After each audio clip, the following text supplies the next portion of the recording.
एक व्यापारी व्यापार करने के लिए एक शहर से दूसरे शहर जाता था। बीच में रेगिस्तान का इलाका पड़ता था। वह आदमी एक नकारात्मक सोच वाला इंसान था। हमेशा शिकायत करता रहता था कि मेरे पास ये नहीं है, वो नहीं है, इसकी कमी है, उसकी कमी है। एक दिन वह रेगिस्तान में से गुजर रहा था, तभी उसकी पानी की बोतल खाली हो जाती है। उसे बड़ी जोर की प्यास लगती है, लेकिन रेगिस्तान में पानी ना मिलने की वजह से उसे बहुत गुस्सा आता है और बोलता है कि कितनी खराब जगह है, ना कोई पेड़, ना पानी, रास्ता भी लंबा है, रेगिस्तान पार करना बहुत मुश्किल है। तभी आसमान की तरफ देख करके कहता है कि भगवान, ये कैसी जगह बना दी है आपने।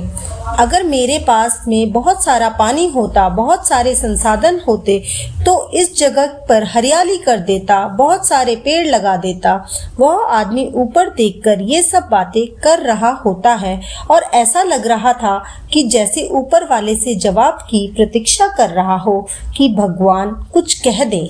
अब चमत्कार ये हुआ कि जैसे ही नीचे देखा, उसे अपनी आंखों के सामने एक कुआं दिखाई दिया। वह पूरी तरह से घबरा गया, क्योंकि उसे कभी भी उस रेगिस्तान में कुआं नहीं देखा था। वह कुएं के पास पहुंचा और देखा कि कुआं पूरी तरह पानी से भरा हुआ है, परंतु वह आदमी नकारात्मक सोच वाला था और हमेशा शिकायत करता रहता था और फिर से आसमान की तरफ देखते हुए बोला, भगवान, पानी से भरा हुआ कुआं तो दे दिया, लेकिन पानी निकालूंगा कैसे। तो इस बार जब वह नीचे देखा तो फिर से चमत्कार हुआ। उसे कुएं के पास रस्सी और बाल्टी दिखाई दी, लेकिन आदमी फिर से ऊपर देखा और बोला, भगवान, अब इस पानी को ले जाऊं कैसे। तभी उसको एहसास हुआ जैसे उसके पीछे कोई है। वह पीछे मुड़कर देखता है तो एक ऊंट खड़ा हुआ होता है। वह पूरी तरह से घबरा गया और सोचने लगा कि ये तो सच में होने लग रहा है।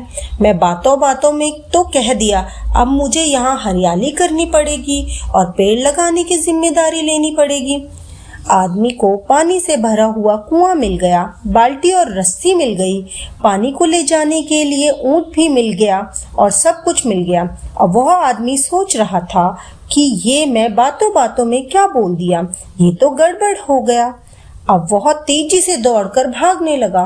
वह भाग रहा था, उस जिम्मेदारी से बच रहा था। तभी एक कागज उड़ते हुए आया और उसके शरीर से चिपक गया। उसने जब उस कागज को देखा तो उस पर लिखा हुआ था कि मैंने तुम्हें पानी दिया, कुआं दिया, रस्सी और बाल्टी दिया, पानी को ले जाने के लिए साधन दिया, फिर भी बचकर क्यों भाग रहे हो। उस आदमी को लगा कि मेरे साथ पता नहीं क्या हो रहा है। वह दौड़ते दौड़ते रेगिस्तान को पार कर गया, लेकिन उस रेगिस्तान को हरा भरा नहीं बनाया। तो दोस्तों, ये कहानी हमें सिखाती है, हम में से बहुत सारे लोग ये कहते हैं कि बड़े स्कूल में पढ़ लिया होता या बड़े कॉलेज में चला गया होता तो ये कर लेता, अगर मेरे पास बहुत सारा पैसा होता तो ये कर लेता, अगर मेरा बॉस मेरा साथ नहीं देता, नहीं तो मैं पता नहीं क्या कर देता। हम हमेशा शिकायतें ढूंढा करते हैं, अपनी जिम्मेदारी से बचकर भाग रहे होते हैं। ये कहानी हमें सिखाती है कि हमें जिंदगी में हम जो कुछ भी कर रहे हैं 100% जिम्मेदारी हमारी है कि उस काम को बिना किसी शिकायत के पूरा करें। तो दूसरों पर दोष देना, उनकी गलतियां देना बंद कीजिए और अपनी गलतियों को सुधारना शुरू कीजिए। धन्यवाद।